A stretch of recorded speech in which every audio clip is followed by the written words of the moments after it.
Yo, what is up, guys? It's your boy Shieldcoomer, and today we're gonna be covering a theater of PoV 25. I also have some sad news. Well, for some it might be sad news. For me, it certainly was. My hard disk on which I was storing a lot of videos that I wanted to make just died.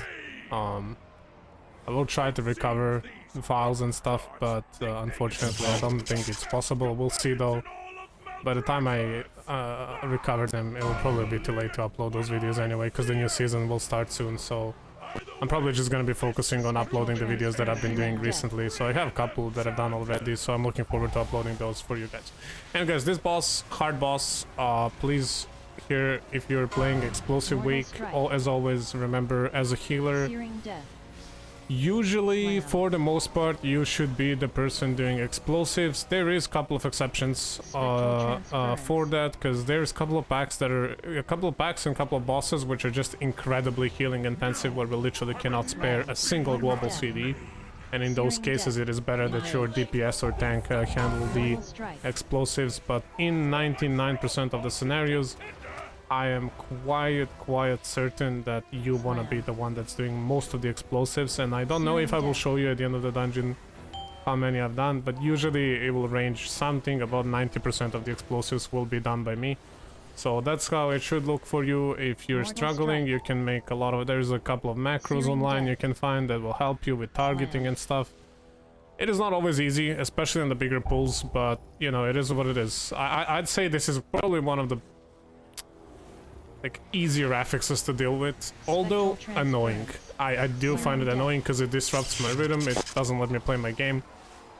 I try to maximize my damage as much as I can, still learning in that regard when it comes to holy, but I feel like I'm doing okay, and sometimes when I have to do too many explosives, I feel like my damage really suffers, so you just have to, I guess, find the balance, you know, and also, as I said, like, ask your group to help you out a little bit on the bigger pools, you know. You don't want to be the one that's just clicking explosives throughout the whole pool, you know. You also want to be able to at least get your boon out, if nothing else, like Kyrian Ascended Boon or whatever the fuck it's called.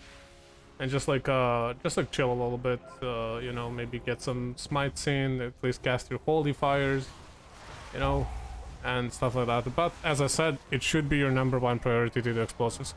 Regarding this boss on Fortified is really not that hard. Just pay attention to searing that. It will still deal damage on higher keys. You need to spot kill the person that has searing that debuff. Make sure you're using your fear, chastise, and a knock to kill the stunning guy. So like, you have 3 ways to deal with it. If you're playing knock, if you're not playing knock, then well, you can still use chastise and fear. Other than that, really, there's not much to it. Just deal damage and heal. Make sure tank is up, because that boss can hurt. And with the raging Bloodhorn, you know, when he rages and when he starts AoE pulsing, like, it's up to your team to make sure they de-enrage him, because if they don't, he will, like, basically, like, 2 shots. So in case that happens, or in case for some reason you don't have rage, make sure you're using, like, all of your defensives. So Desperate Prayer plus Fade, Conduit, and, you know, maybe even Guardian Spirit yourself. Just live so you can keep others alive. Anyway, here, first I would say, like, kind of tough pull.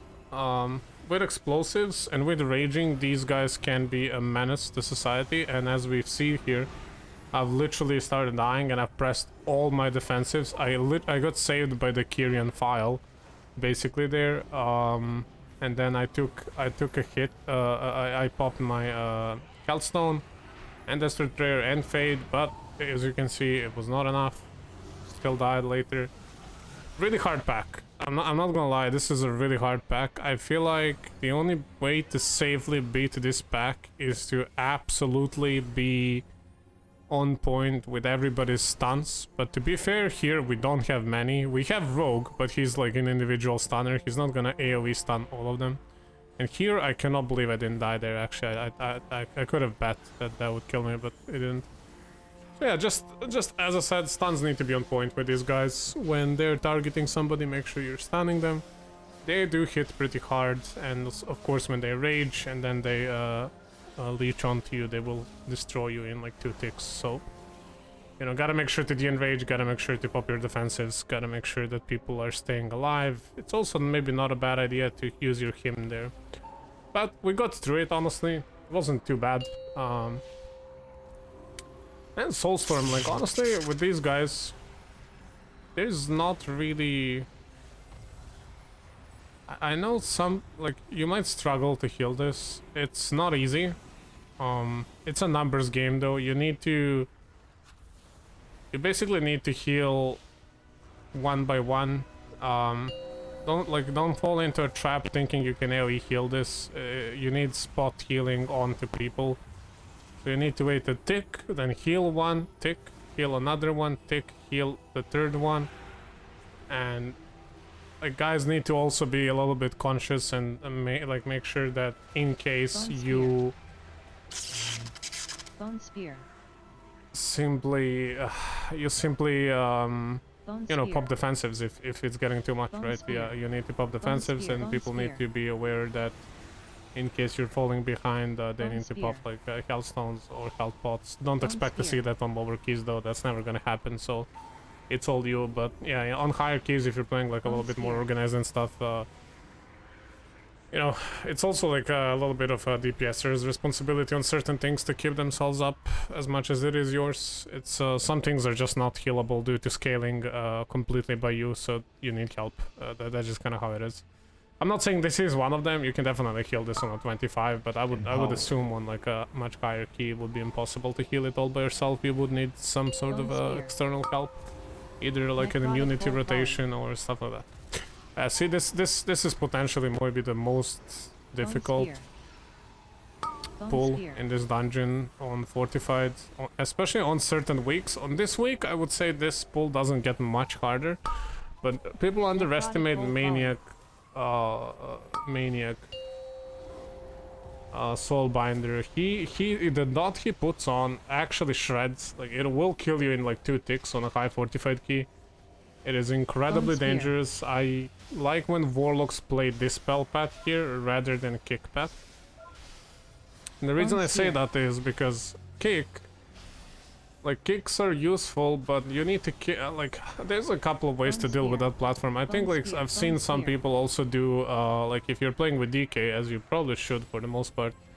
I've seen people like mind control the one of the mobs and then deal with the others and stuff, because there's just like a little bit too many things to interrupt, so something will have to go through. Obviously Bone Spear can't go through, because if the Bone Spear goes through it will one-shot someone, so that's a no-go. So then you need to just basically interrupt also Maniac, Soulbinder and that stuff, and then you also have to deal with the Soulstorm. I usually like to keep my hymn for there, as you've seen. And then do boon for some like a little bit of extra damage. You can also stun the Maniac Soulbinder with your Chastise if you're playing it, and I would suggest playing it in this key in particular. I actually don't know why I'm playing knockback here. That is actually kind of stupid. There's really not that many things to knock in this dungeon, especially, so that's a little bit of troll on my part, but it's not the worst thing in the world though.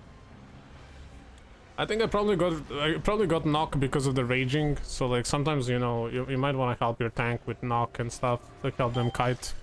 Bone spear. Usually though, if you're playing with monk or hunter or warlock, which is your basically meta composition right now, like a hunter will have binding shot to help out, and warlocks will have AoE stun to help out. So usually knock isn't needed. I've already discussed this. I think I was talking about it in one of my Spires videos. Knock is kind of like a double-edged sword in pugs, especially during current meta where warlocks are so prominent. You don't want to knock things out of their rain of fire. That sucks. It will annihilate their damage. It will like completely make them tilt. Unless there is a good reason for a knock, I would suggest not knocking things willy-nilly. Use it only as like a last resort, or only as like if something like must be interrupted and nobody else has interrupt, which is very rarely the case. And if that happens, then okay, fair game. I don't know why we're not dispelling this Magus here. That is absolutely trolling, but Yeah. Spear. And also we don't have decers here. I always say this, for this wing, like I strongly suggest having a decers. And here, like Rogue didn't use he didn't use Cloak, so I was forced to dispel him, so now I don't have Dispel for Warlock. And this is just overall, I hate to say this, but this is completely poor play on my teammates' part. Like the group is just play this platform really badly. Nobody used their defensives when they should, and that's why we died. Rogue not cloaking this debuff is just absolute troll, and that's why I also ran out of global CDs, as you guys saw. Like, I literally could not cast enough spells to keep people alive, because yeah, and also you have to move because of the fear, so it was just an overall disaster. And this is why I say, like, this fear is actually so obnoxious. It seems like an insignificant thing, but it's actually so annoying. That's why I like decers. I really like having decers. My main issue with the current meta is that we don't have decers, and that's why often, if you're playing priest right now, you might have noticed you're rarely getting invited for Halls of Atonement and Sanguine Depths, and the reason is because people are looking for decers in these dungeons. It's very important. So unfortunately for us, it's kind of hard to time these dungeons and get the invites for them, because we do not have decers. That's kind of like our biggest weakness. You can solve that by simply having a mage. I'm not against mages at the moment. I like mages. I think they're good. They're not as good as other things though. Like, I would much rather have a monk or a rogue. Obviously hunter and warlock are pretty much a must at the moment, I would say. So yeah, here I'm holding I don't know actually if I held PI. Did I? I think I did. If I was smart, I held PI for the Infernal to be popped, so you know, they wait for hands so they get a damage boost, and then they'll use their CDs. So you know, if you don't know how it works, like when they can't stun you, after the stun you get bonus damage, so that's why they usually wait with Lust for the hands to stun, right? And then after the hands stun, then you want to use your PI. You don't want to PI just on CD. It's a little bit of min-maxing. It's usually not the biggest of deals, but you know, it kind of sucks if, like, imagine you're DPS and you get a PI and then you get stunned, and it's like, oh well, thanks for like wasting like, you know, 20% of the PI duration for nothing. So yeah, just something to keep in mind. You know, it's a little bit of like min-max. You know, I don't think it really matters unless you're like giga pushing keys or whatever, but usually it's nice to know, you know, and it's nice to help your teammates do more damage. I feel like that's one of the biggest strengths that people forget. Like, it's not only that Holy deals damage themselves, but you can't neglect PI. Like, PI is such a powerful tool, and you need to simply acknowledge the fact that PI gives a lot of extra DPS to your team. So if used wisely, PI can literally make certain difficult packs be like a non-factor because of how fast they die. If you've ever, you guys know what I'm talking about. If you've ever played with like a really good warlock and you give them PI when they have CDs and you get Ur on top of that, like, packs will sometimes just disappear. I've seen some crazy numbers. Like, I don't know, speaking of which, like, I'm actually curious, what's the highest number you guys have seen somebody do in DPS? Because I think the most I've seen was in Gambit on the Murloc section. I think we managed to get like my Birkin, the Frost Mage, had about 100k and the Warlock had about 120k. Those were like, that was earlier in the season as well, so I'm assuming more is possible. I don't usually pay that much attention to like the DPS meters. But yeah, if somebody like, I would actually like to hear like how much damage was the most that you guys have seen in the dungeon. It doesn't matter if it's AoE or single target or whatever, but just like some numbers that stuck out to you, and if you can say on what exactly, which dungeon and by which class, I would appreciate that. Usually it will be the hunters and warlocks, but I've seen some other classes blast as well. For example, Enhancement Shaman is very bursty, although you will rarely play with Enhancement Shamans because there's only a few of them that push high keys, but yeah, they're actually pretty good. Here you gotta be very careful with Arbalists. These guys are menace to society. Not only will they deal about 60% of your HP in a hit, but they will also leave this nasty dot. I would suggest keeping Arbalist stunned. as much as you can, and obviously since this was a raging week, they need to be de-enraged, otherwise your guys are just dead. As you can see, this rogue stunned, although in my personal opinion he should have stunned him way more. He should have stunned him way more, but it is what it is. You know, I don't know. People right now are kind of weird. I feel like there's a lot of players that I feel like aren't as good as maybe their Riot suggests. I've invited people that are like 3.6k, 3.7k that are failing like basic mechanics and not knowing how the bosses work, and this late into the season, after we've done these dungeons for like 3 seasons already, I just feel like that's a little bit ridiculous. But you know, it is what it is. I'm not perfect either. I make mistakes. I'm sure there's like a lot of things I don't know as well. So I guess probably, you know, probably that just kind of goes with the business of pushing keys. Okay, as you can see here, this guy is very dangerous. Main thing is when he's doing his AoE, this thing, if he rages, yeah, see that. Okay, yeah, so okay, that's when it happened. Okay, so like raging plus AoE equals a one-shot on hierarchies. Because this ability will almost one-shot you regardless. Like, I usually use defensive. And here I was genuinely asking if the enrage has cast time. I wasn't trying to be like toxic or anything. I just genuinely don't know how the spell works, because I'm not a hunter player nor a rogue player. I don't know if it's instant or not, but if it is instant, that was giga grief by our teammates, because I feel like they should have been prepared for that. But yeah, that's just something to keep in mind. I guess if you don't trust your team, like if you're playing some weird ass 15 like weekly or whatever, you can GS yourself just in case to make sure you survive that or whatever. It's just to be safe.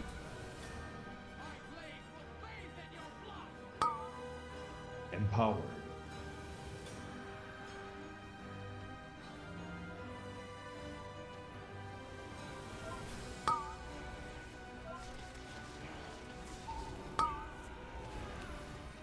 With this guy, there's not really that much to say. Like, you just DPS. Like, if you want to get extra fancy, you can go to the edge of the stairs, and if you get a ricochet, is that how you pronounce it? Ricochet, ricochet, I don't know. If you get targeted by the thingy, you can just line of sight it, and it will not go on you, which means you will not get bleed, and you will not take damage. Pretty nice, actually. And also one more time, you know, if the guy is enraged, make sure like he's de-enraged as soon as possible. And here I tried to make it, as you can see, but I failed. This gate isn't really the best, and that almost caused me to die because I got stuck between the shelf and the stairs. Like, that's so weird. If I died there, I would be fucking upset. But yeah. Here Warlock managed to do it. It's just like a tiny thing. It helps, you know, it helps your healer for sure. So if you can do it without losing too much damage, I'd say do it, but otherwise it's really not that worth it. I think we skipped this. I'm pretty sure you skipped. Yeah, we skipped this. Alright, so this is a skip. I popped Invis just in case. In retrospective, I probably shouldn't have, but I don't know, like, I failed so many skips lately that it's just scary at this point. And then we fight this guy. There's a lot of routes that skip this nowadays. I guess, mathematically speaking, anything that's one, like, single target damage, most classes lose damage on the single target, obviously, because your, like, AoE damage is just higher than the single target. So mathematically speaking, if you can avoid anything that's purely single target, you should. That's why people always skip like these big mobs that were one, because are they easier? Well, usually yes, for the most part, because you only need to focus on one thing. So it's easier, but if you think about it, like, this guy is like a legitimate boss on a Fortified. Like, look at this, like, we're already fighting him for 1 minute and he's only half HP. And that's a boss, basically. Like, they are bosses, and I mean, I call them mini bosses, which I think they are. The other guy that has AoE also actually poses like a pretty significant danger as well, so you might wanna I mean, this guy is dangerous as well. You can see this stomp. Like, imagine that stomp during raging. I'm pretty sure you're dead. So it's like, you just gotta be careful with these guys. They're scary. You can skip them. You can fight them as well. They're not the worst thing in the world. And here I fucked up because I was typing. I guess don't do that. That's pretty stupid. Ignore my language. I was trying to tell them to care for Enrage and to make me portal because on Xavier, I don't know why I call him Xavier. I imagine like okay, I'm not gonna say it. Never mind. I don't know. I call him Xavier. It's this boss is very scary. This boss is very scary for you as a priest because unless you're playing Goblin, which in my case I'm not, but even if you're playing Goblin, I'm assuming it's not easy. I would urge you to pay special attention to these banners. And luckily this is only fortified, so usually that's not a problem. But as you can see here, after the stomp, you need to get like a little bit lucky with these abilities and stuff. And here I GS'd myself just in case, and I actually managed to dodge everything, which is kind of surprising. I could have sworn it's gonna hit me, but yeah, here gave PI to Warlock. We got lucky that Warlock didn't get sent down as soon as he popped Infernal. I mean, actually he popped Infernal because he knew he's not going down, so that's not luck, but yeah, you guys know what I mean. These banners need to be killed faster. We're not really focusing them properly here. We kinda are actually. Yeah, we're doing a good job. But yeah, banners are very scary. Like for us as priests, this boss is, you guys know, if you play priest, this boss is absolutely terrifying. I feel like other healers have better tools to deal with. I guess Holy Paladin, this boss is free for you as a Holy Pala. Shaman, so you at least have some mobility. So it's not the worst thing in the world, I would say. I've played it a few times as a shaman. I haven't really pushed that many keys as a shaman yet. I'm kind of like just getting into it. But it's not too bad. You can also like do like a spirit link. You can also do yeah, you can do like a lot of things. It's not the worst thing in the world. And here we got saved by the gate. That's why I told the Warlock to make me a gate. It wasn't the best gate. Like usually you want it to be like to the further end, so you have more time to dodge. But yeah, this is a little bit of RNG as well, guys. I will say this. Like I avoid saying that's RNG, but this really is like a little bit RNG as well. You need to position properly, but then you also need to get a little bit lucky. See here, this is lucky. Like he could have done a frontal. Yeah, see, he could have done this.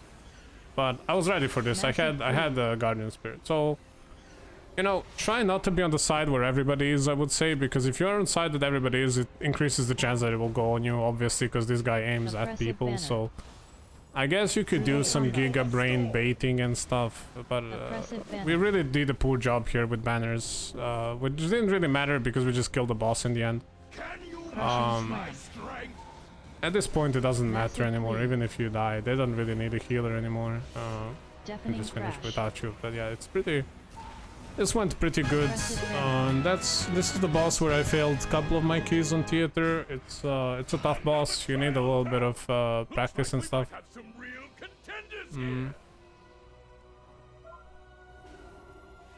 Yeah, just gotta be careful. Goodbye, my friend.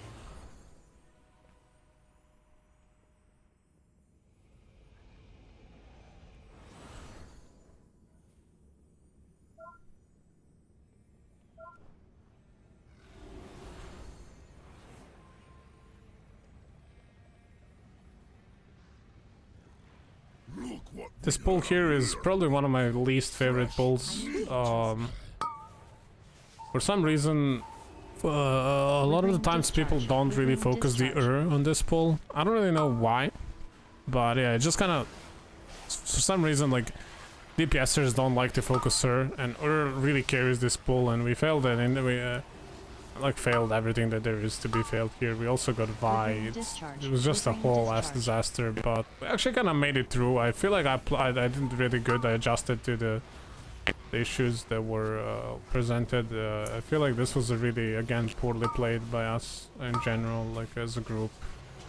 Nothing really felt organized. I also don't agree that we should be getting Vi here. I think that is completely useless. This is definitely an overpull, because you need Ore to survive. Empower. Kind of worked out in the end though, right? It kind of worked out. As I said, like, it's a little bit annoying, but this is a pull that is definitely difficult. The main difficulty here actually comes from the fact that you need to interrupt 2 Withering Discharges if you're double pulling, and for some reason people struggle with that. And also, like, these Butcher and Diseased Horror, they have these annoying abilities with Shield, and then obviously Chomp is kind of scary. It can kill people, and like, Devour Flesh needs to be stunned. So there's just a couple of things that need to be stunned.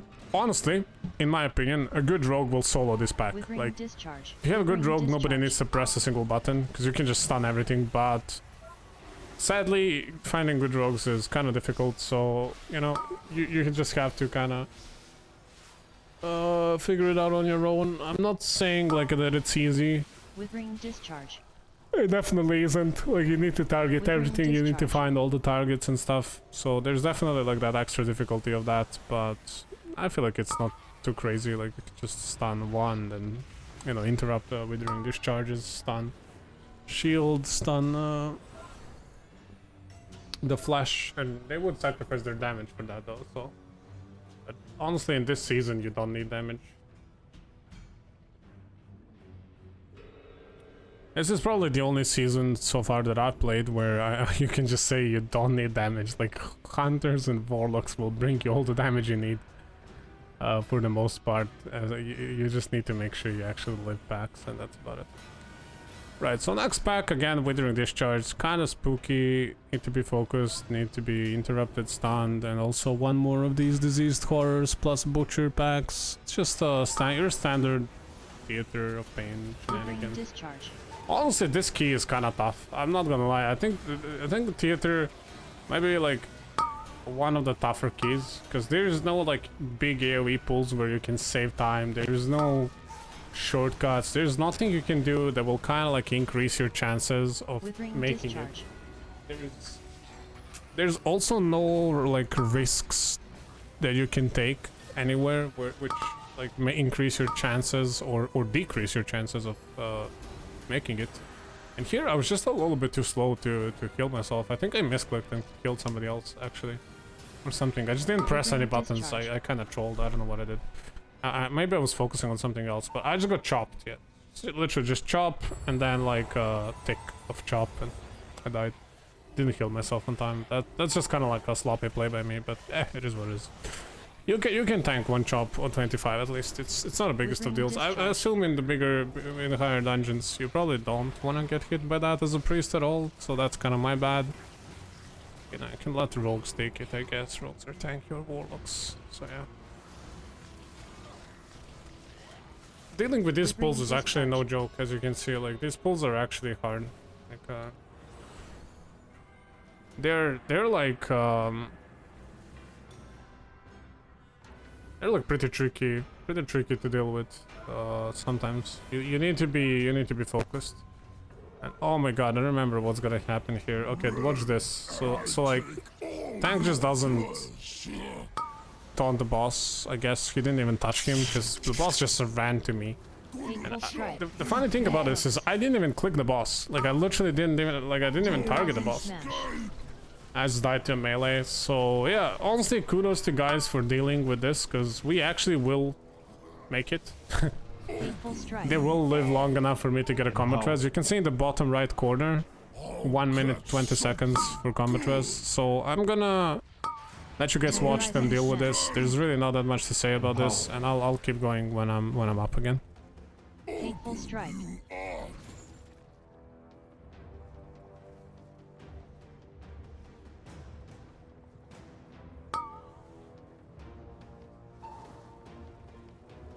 Tenderizing Smash. Meat Hook. Hateful Strike.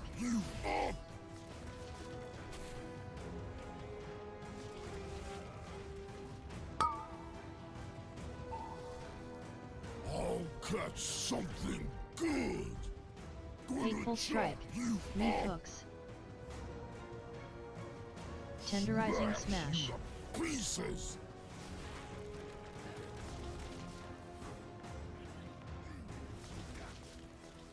Hateful strike.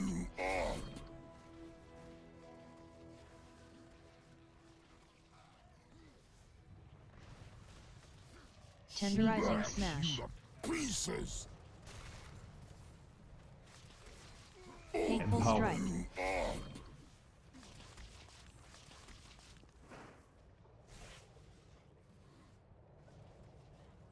I'll catch something. Yeah, once again, like kudos to them for living this long. So I take a combat res. Would be funny if I died like right there, because that actually could have happened. It wasn't that like impossible. That was kind of close.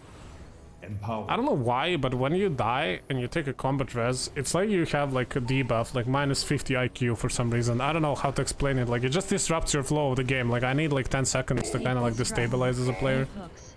Like whenever you take a CR, like it's hard to just kind of like get into the groove of things. Well, it's also like mechanically, like you also don't have the buffs that you normally do and stuff. So like it makes sense, right? But oh, that was a juicy crit. That was a 50k HP crit. Hateful strike. That was a big one. I liked seeing that green 50k. That was really sexy. But yeah, see, like this boss, not the worst boss in the world. Like it's, I feel like this boss is kind of tough, but at the same time, it's, how do I put it? It's a boss that if you just focus, it's kind of like a rinse and repeat boss. Like you can see here, like it's 3 minutes on Fortified, on Tyrannical it's about 4 minutes. Obviously it's 3 minutes also because they didn't have my damage, which isn't the biggest damage, but yeah. They actually did a really good job surviving there without me. And so we have 6 minutes for last pack plus plus the boss. We're kind of tight on time here, but it's definitely doable. As you guys will see, bosses usually on Fortified on this key level take about 3 minutes, 2 to 3 minutes, depending on the boss. And then the pack, you know, shouldn't take us longer than a minute, so theoretically we should have enough time.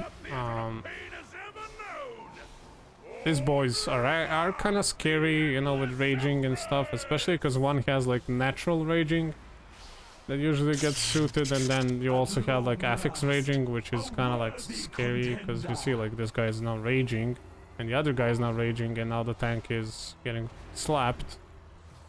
I could have GS'd him here, maybe just to make him feel safer, because yeah, I feel like it was fine. One thing I don't understand is like why, because these guys are stunnable, are they not? Like I don't know why we're not stunning them. That's kind of like what I'm confused about. I think they're stunnable, unless I'm just straight up wrong about it. But that was like a good a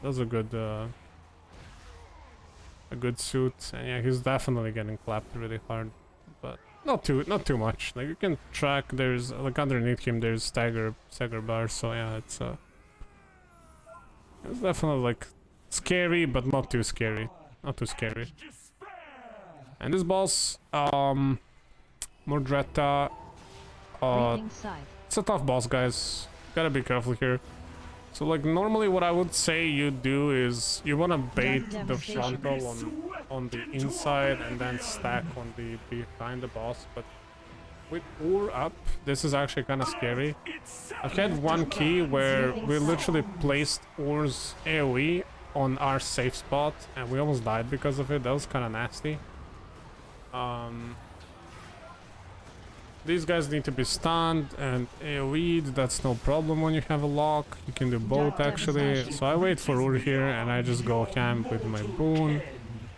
Not doing that much damage though, but I guess it's not the worst either. Saving PI for basically like a last moment, because I'm assuming like these guys are gonna try and line up their CDs with lust, so I'm just kind of saving it for that moment, either for Warlock or for Hunter. It's not the worst thing to do to PI Hunter as well on bosses. I think they do like okay single target as well. Just depends on their build and stuff. I think in this key in general, like single target damage is actually more important than in your average key. But I usually like to have balance. I kind of prefer when my team has like one dedicated single target like machine, or at least like a funnel and then like 2 AoEers or 2 like balanced, Ghostly Charge. one like dedicated AoE and one for like balance to kind of like, you know, be like jack of all trades, right? Because I don't know, I feel like on high keys lack of single target damage is kind of noticeable when you have like high prior targets. Echo of battle. And if you're playing with just purely AoE classes and purely AoE builds, like it just gets annoying when like a important target just stays alive forever. But yeah, as you can see, like this boss, as I said, it's kind of spooky. Dark devastation. If you're not playing with DK, playing with Monk. Well, actually, even if you're playing with DK, I've seen DKs get killed by the Breathing sight. sight. Sight is scary, like, try to track it. It's kind of like, you know what it reminds me of as a healer? It reminds me of Overhead Slash on Spire's first boss. It's kind of similar. It's like one ability that can kill tanks in basically Ghostly Charge. one hit. So I would strongly Breathing suggest, sight. like, if you are healing Dark a tank and, you know, try to track it, try to have, like, Serenity up for that. Anyway guys, thank you for watching. As you can see, like, not my best dungeon, 5k DPS, but I think in this key it's just kind of hard to pad DPS, especially if you're doing explosives. I think it's acceptable considering I was doing most of the explosives. I just want to say, guys, thank you so much for watching. I appreciate it. There will be more videos soon. Season 4 is starting soon as well, so I'm excited for that. I plan to make some guides and stuff for both Disc and Holy Priest. We'll see how the meta develops in going into the next few patches, and if there's gonna be any balance and stuff. And yeah, thank you for watching, guys. Much love. You know, comment, subscribe, like if you're feeling like it. Let me know what you think in the comments, and bye bye.